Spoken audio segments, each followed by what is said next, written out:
entrée, carburation GPL. Éric Sortino, Catalyse Gaz, site de Saint-Pierre-du-Mont.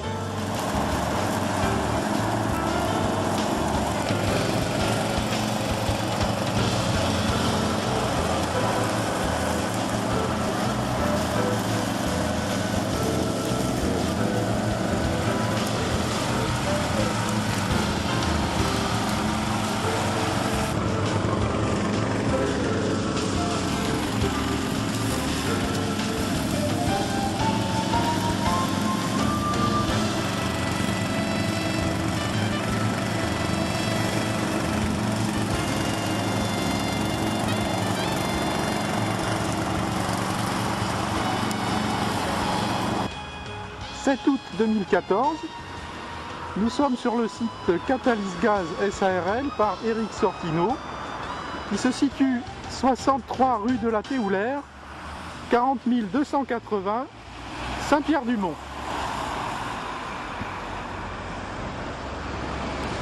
Alors, Monsieur Sortino va nous présenter ses récents travaux pour obtenir une station au gaz naturel et va exposer également les intérêts du site où il se trouve.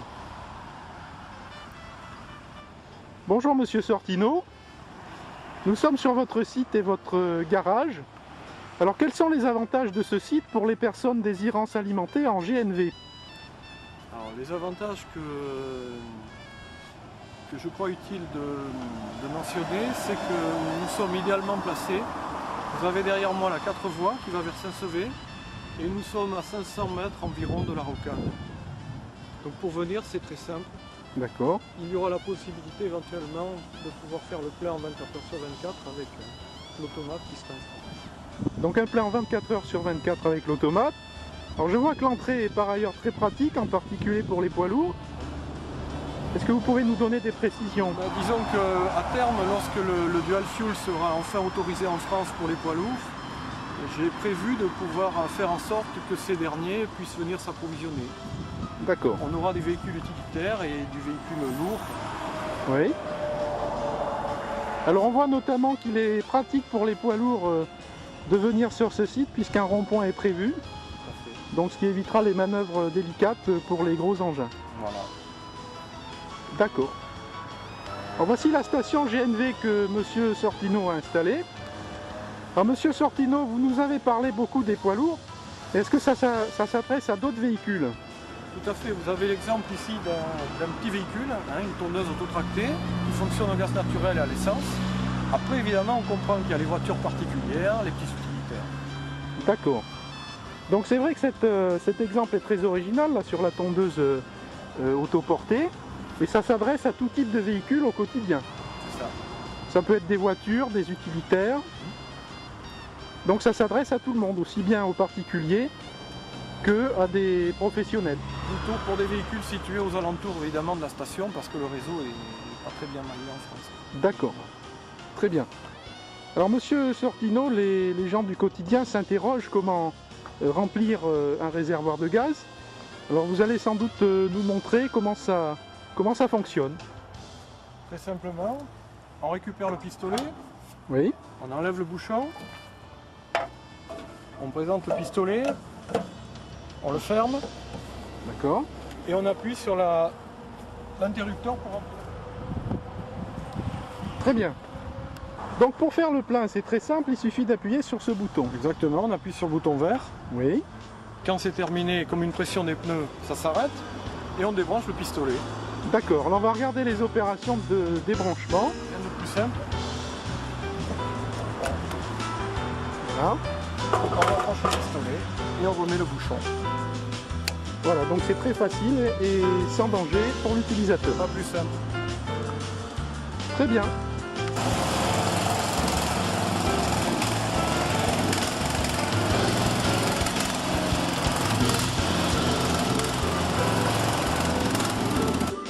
Donc ici nous sommes dans le bureau de SARL Catalyse Gaz de M. Sortino, qui travaille depuis déjà longtemps sur le sujet du gaz pour les véhicules. Alors peut-être, Monsieur Sortino, pouvez-vous nous expliquer un petit peu votre expérience et votre curriculum vitae dans ce domaine? Moi je suis maître artisan, mécanicien à la base. On a équipé un millier de véhicules au gaz. On a commencé par des véhicules au biogaz en milieu agricole, donc du gaz renouvelable. Ensuite, on est passé au GPL au début des années 80, au GNV, gaz naturel comprimé. Dans les années 2000, j'ai fait des transformations de moteurs hydrogène. Et qu'est-ce que je peux dire qu'aujourd'hui, je fais l'entretien aussi de moteurs, de cogénérateurs qui fonctionnent à partir de biogaz dans des fermes pour produire de l'électricité avec revente sur le réseau. D'accord. Donc vous avez déjà plus de 1000 réalisations à votre actif, Oui. et dans différents domaines techniques qui touchent au gaz, donc biogaz, gaz naturel véhicule et GPL. Exact. Alors Monsieur Sortino, vous travaillez depuis 30 ans sur les véhicules au gaz, vous avez accumulé une grande expérience sur le sujet. Est-ce que vous pourriez nous présenter de manière synthétique les avantages de cette carburation? Je pense qu'aujourd'hui, un des avantages principaux du gaz, c'est la possibilité de diminuer la dépendance de notre pays à l'égard des énergies fossiles. Principalement, on n'utilise que du gasoil en trop grande quantité en France, notamment dans les transports. Et le GPL, le gaz naturel, ce sont des énergies alternatives bien connues, parfaitement maîtrisées, qui permettent d'augmenter l'offre, tout simplement. D'accord. De donner du choix. Et sans doute y a-t-il aussi des avantages économiques sur les carburants au gaz? Les carburants gaz en général sont nettement moins chers. Et maintenant, on peut faire le plein partout en Europe.